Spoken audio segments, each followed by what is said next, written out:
Selamat datang kembali di channel kita bersama saya, Abdul, dan rekan saya, Rahman. Channel yang akan membahas tentang hal-hal menarik, unik, inspiratif, kreatif, mistik, gimmick, lupa lirik, sampai alam goib. Kali ini kita berdua akan membahas, tapi ada satu segmen. Segmen Bung apakah itu? Abdul.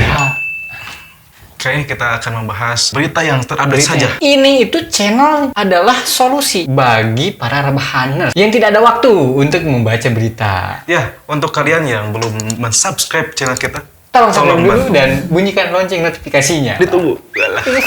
Langsung saja kita ke berita yang pertama. Sebelumnya, di bulan-bulan Oktober ini penuh duka cita. Penuh duka cita. Di awal-awal bulan banyak kejadian yang mungkin bisa dibilang di luar perencanaan, di luar harapan kita ya. Kita kan berharap awal bulan itu awal bulan yang cerah, tapi mungkin takdir menyebutkan demikian, berbeda. Ya, betul sekali. Karena kita di sini sebagai manusia tidak boleh menyalahkan takdir yang telah ditetapkan oleh Tuhan. Kompas.com.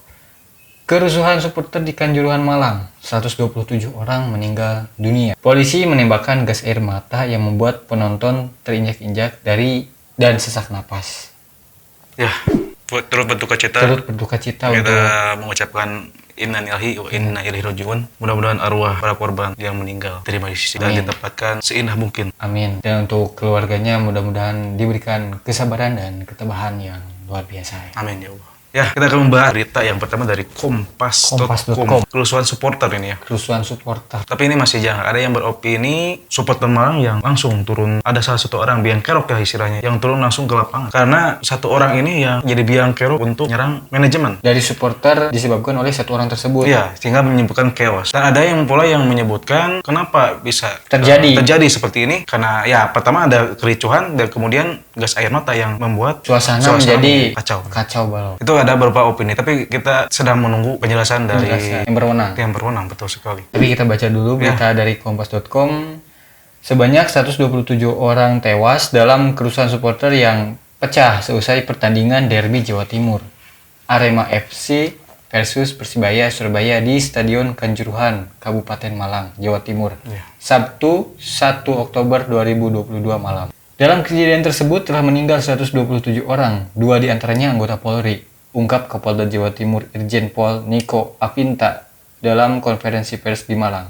Niko mengatakan ada 34 yang meninggal dunia di stadion dan yang lainnya meninggal dunia di rumah sakit.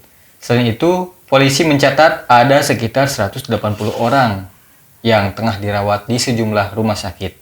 Dugaan sementara, para korban terinjak-injak supporter lain, serta sesak napas akibat semprotan gas air mata jajaran keamanan. Ya, sangat miris. Dunia sepak bola yang merupakan justru olahraga. Ya, olahraga hiburan ya. Tapi dibalas dengan nyawa tidak sebanding dengan 90 menit pertandingan. Ya. Tetapi dalam kejadian ini menanggapi dari berita tersebut diduga karena terinjak-injak. Mungkin karena panik ketika jajaran keamanan menembakkan gas air mata. Tahu sendiri lah ya kan, gas air mata langsung perih ke mata. Iya, betul. Kenapa? Karena efek dari gas air mata itu selain ke panca indera ya, khususnya mata, berdampak buruk untuk pernapasan. Betul. Iya. Itu juga mengidentifikasi secara logika memang seperti itu ya. Gas air mata Munculkan kepanikan. pihak dari supporter yang ada di tribun berusaha untuk keluar melewati gerbang. Tapi sementara gerbangnya itu Menurut kesaksian dari supporter, gerbangnya itu belum dibuka. Dari menit 80 kan biasanya Betul. sudah dibuka. Tapi tak kenapa di kejadian kericuhan ini belum dibuka pada menit ke-80. Tapi ini menanggapi gas air mata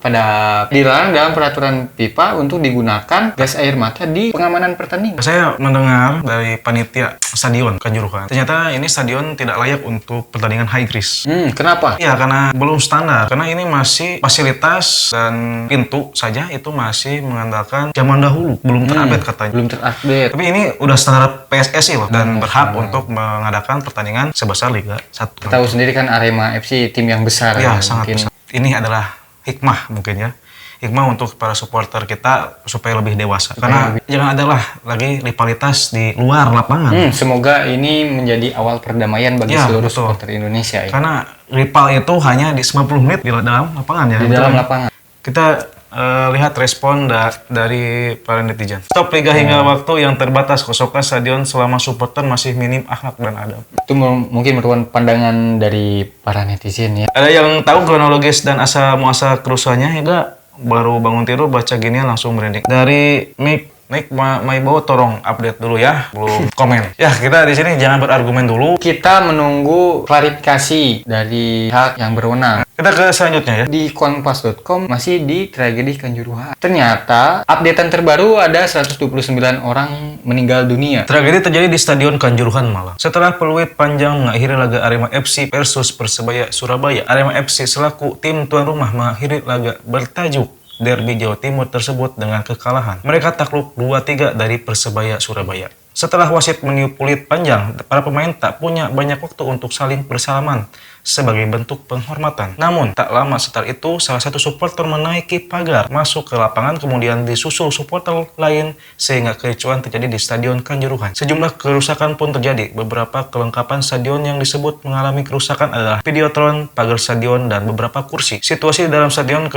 Kanjuruhan semakin kacau saat kericuan terjadi, terlebih lagi setelah pihak keamanan menembak gas air mata ke bagian bawah pagar pembatas. Adapun jumlah korban jiwa dan tragedi di Stadion Kanjuruhan sejauh ini mencapai 129 orang. Melalui Ketua Umum Muhammad Iriawan, PSSI menyatakan bahwa kompetisi Liga 1 2022 sampai 2023 dihentikan sementara. Kita lihat tragedi yang di Kanjuruhan. Lihat sekali padat. Menurut informasi yang didapat, ternyata stadion ini full kapasitasnya. Full kapasitas. Ini lebih dari berapa? 35.000 kalau nggak salah. Di luar batas ya kan? Mungkin berita ini adalah berita informasi kronologi di peristiwa dari tragedi Kanjuruhan itu. Ya, karena ada seorang yang melompat, salah satu orang ya. Kemudian Disusul lagi. oleh supporter yang lain masuk merangsek ke dalam lapangan. Pada saat saya waktu itu nonton di televisi, supporter yang pertama masuk ke lapangan itu tidak membuat arogan. Beliau terlihat memeluk pemain, berbincang secara baik-baik. Tetapi tidak lama berselang, supporter dari tribun itu langsung turun ke lapangan. Ya, itu mungkin merupakan awal mula terjadinya kekacauan dan polisi langsung bertindak. Oh, berarti opini yang pertama tadi saya yang katakan karena supporter yang mau menyeluduk manajemen itu salah berarti ya? Bisa jadi salah. Bisa jadi salah. Anda yang menyaksikan kan langsung dari Emang televisi. ada di tayangan televisinya, emang ada. Dari komenan para netizen. Dari berita sebelah mencapai 182 orang saya meninggal dunia. merinding. Sampai merinding saya membacanya. Sampai tidak bisa. Ini 129 aja udah shock kita ya. Ada yang menyebutkan 182 orang meninggal. Ini di kejadian di dunia itu terbesar kedua. Ya, jika data ini benar, Ya, terbesar kedua. Kita lihat data tragedi ya. Ada informasi di Google, ada 14 tragedi sepak bola di dunia yang tewaskan banyak supporter dari CNBC Indonesia. Yang pertama itu oleh peristiwa Mei 1964 Di Peru. Menewaskan 318 orang dan melukai lebih 500 orang. 500 orang. Halo. Dan yang kedua ada peristiwa di Skotlandia pada Januari tahun 1971 yang menewaskan 66 orang termasuk anak-anak. Dan sangat disayangkannya lagi berarti yang kemarin tragedi Kanjuruhan itu menempati posisi kedua. Sama korban tuh ternyata ada anak-anak juga. Intinya kami di sini turut berduka cita ya untuk para korban dan semoga sepak bolaan di Indonesia lebih baik lagi dan Lebih maju ke depan. lebih maju. Jadi di sini masih merinding. Jelas sudah pas membahas nyawa itu. Tak ada sepak bola yang sebanding dengan nyawa. Kita lanjut ke berita yang selanjutnya. Kita beralih ke berita selanjutnya. Kita geser dulu berita duka ya. Kita lanjut ke berita yang masih hangat-hangatnya Masih di hangat-hangat. set Oktober. Timnas kita Yang sedang jago-jagonya timnas di awal-awal laga 1, 2, 3 dan keok lagu keempat. Yang mengalahkan itu rivalitas kita. kualifikasi Piala Asia U17 Indonesia dibantai Malaysia 1-5. Kalau di AFF itu berapa? Timnas kita yang kalahkan Malaysia 4-1. Ini dibahas oleh tim junior. Langsung dibalas oleh tim juniornya 5-1. Sangat tidak terduga. Sangat tidak terduga karena timnas Indonesia sedang baik-baiknya di awal kompetisi ini. Kita baca dulu. Indonesia takluk 1-5 dari Malaysia dalam kualifikasi Piala Asia U17 2023. Kekalahan ini membuat lolos ke putaran final menjadi amat kecil. Dengan hasil ini, Indonesia finish sebagai runner-up grup B dengan 9 poin, 1 poin di belakang Malaysia. Kans untuk lolos dari jalur runner-up terbaik juga sangat tipis, mengingat Indonesia punya catatan 3 poin dengan selisih gol -3. Catatan ini didapat setelah hasil kontra Palestina dan Guam tak dihitung karena ada perbedaan jumlah tim di antara grup-grup. Apa yang salah? Memang lokal Tidak, semua. Memang lokal lokal, semua. lokal semua. Ini Haris, ini ente kadang-kadang. Ya mungkin itu pendapat netizen Iya. beda-beda. Tapi kan sebelumnya udah juara AFF. Sudah juara AFF. Ya kita sebagai semua ya mendukung yang terbaik lah ya. apresiasi ya. Mendukung yang terbaik terlepas dari apapun yang terjadi di antara personal. Ya betul. Dari Irfan Deka, itu stadion apa tempat sawah yang habis dipanen? Irfan. Irfan namanya Irfan. Bukan saya. Itu kan sudah standar PSSI, tapi jangan bilang sawah. Lebih tepatnya Emang rumput stadion. cek aja asupkeun. Umum kan? Dari Gempur Wardana, jadi ingat 2010 waktu Bang Botak ulah. Itu kejadian, masih ingat Anda? Waktu Bang Markus ya, 2010 tadi bantai ya. 5-1 di kandang. Di kandang. Dan leg kedua berapa? Anda tahu? Berapa itu? 3-0. Kita kalah di kandang. Ini nih ada komentar lagi sebagai masukan rohaniah. Mana-mana? Jangan dibully pemainnya U17, kasihan. Masih anak-anak, masih down mentalnya. Oh, iya, Dari iya. Adi Sofyan. Memang mungkin ya 17, timnas U17 tidak melakukan kesalahan apapun ya. Sehingga dibully. Tetapi mungkin yang menjadi bahan bulian bukan pemainnya ya. Tapi Ya, tahu sendiri lah. Prit, offset. Dari Rara Ratih, jangan bersedih, masih ada liga. Saya belum pernah lihat juara Liga Dangdut Asia. Itu kompetisi AFC. Bukan. Nah, lagi.